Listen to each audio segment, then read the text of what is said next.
Hello guys, good morning, happy Sunday. Ngayon ay makikita nyo guys ang mga naiwanan ng upong na malupit na bagyo.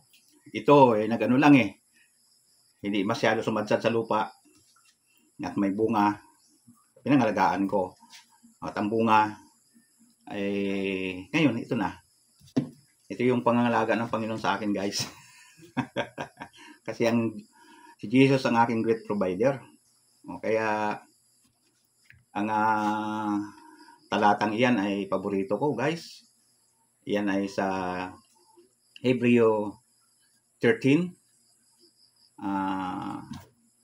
talata 5 and 6. Iyan ang paborito kong memory verse. At bago ako kumain ito guys sa umaga, ito muna ang kinakain ko guys sa umaga. Spiritual. Ito. Salita ng Diyos. Bago itong kasunod ang malusog na mga pagkain na makikita natin ito guys. Sa Biblia. Sa Genesis 1:29 na salita ni Jesus sa atin. At ang mga sharing ko sa inyo guys. Na ganito ang pinapakita ko na pagkain. Yung tama. Ay ito yung sinasabi na sharing, pag-ibig sa kapwa.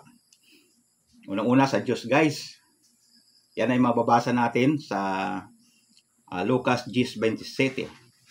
Pag-ibig unang-una sa Diyos at pag-ibig sa kapwa. Kaya nagsishare ako sa inyo ng ganito guys. Kaya kung ako naman maraming ganito at malapit kayo dito sa akin, ay pwede ko ako makabigay pag humingi kayo sa akin. wala man kayo pambili. Ito, available ito. At sa mga bumibili naman na may sapat na pera, ayun, pwede ko rin kayo pagbigyan. Pagbibenta ko kung marami. Ganyan ang ginagawa ko Kung marami, may suki ako.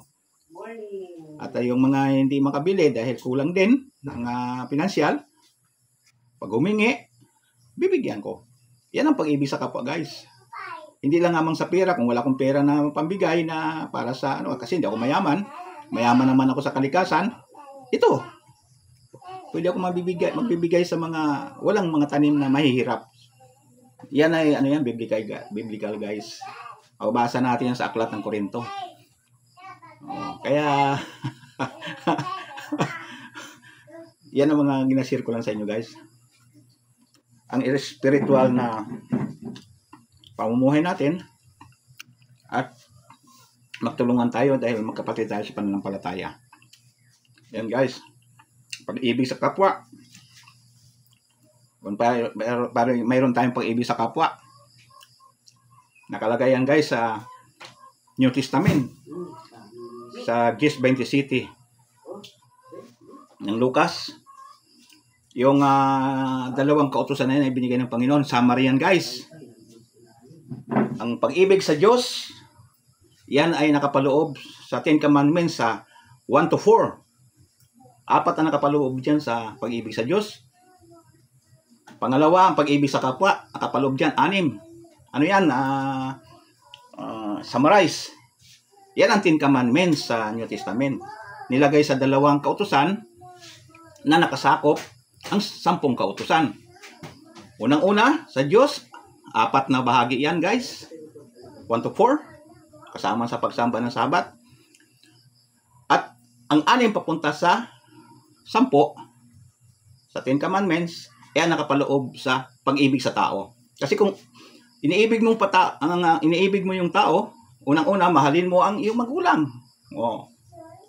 Pangalawa, huwag kang pumatay. Kasi kung papatay ka, hindi mo mahal ang iyong kapwa. At ang 4 pa na yan, kasama na yan. Huwag kang magsinungaling. Yan, kasama yan dyan. Huwag kang mag-imbot ng hindi mo pag-ari. Lalong-lalo na guys. Yung sabi dyan, huwag mong imbutin ang asawa ng iyong kapwa. Kasi kung mahal mo ang iyong kapwa, hindi mo yan gagawin. Kasi, yan ang nakalagay sa, sa kasulatan. Pag sinunod natin lahat yan, wala na tayong kautusan, guys.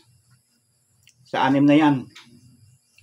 Huwag kang magnakaw, kasama yan doon sa, sa 6. Kautusan. Pero unang-una, doon sa 6 to, sa 5 to 10, unang-una dyan, sa 5, sa 6 na yan, ang iyong magulang. Pinaka-importante yan. Kasi kung hindi mo mahalan ng iyong magulang, hindi ka rin mamahalan ng Diyos. Kasi ang ating pinaka-magulang lahat, sa lahat, mga kapatid o guys, ang Diyos. Tayo mga tao, kasangkapan lang yan. Karakter ng Panginoon yan na siya ang ating ama, pero tayo naging ama rin sa ating mga anak. Yan guys. Kaya tayo lahat, magkakapatid yan. Kaya tayo magmahalan. Okay guys, nagbigay naman ako sa inyo ng magandang mga mensahe ng Panginoon. Ang tinatawag na salita ng buhay.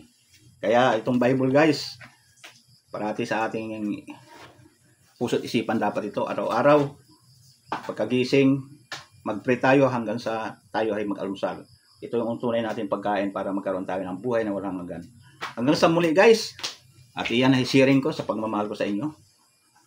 Ingat kayo sa inyong mga trabaho. Hanggang sa muli. Bye-bye. God bless us.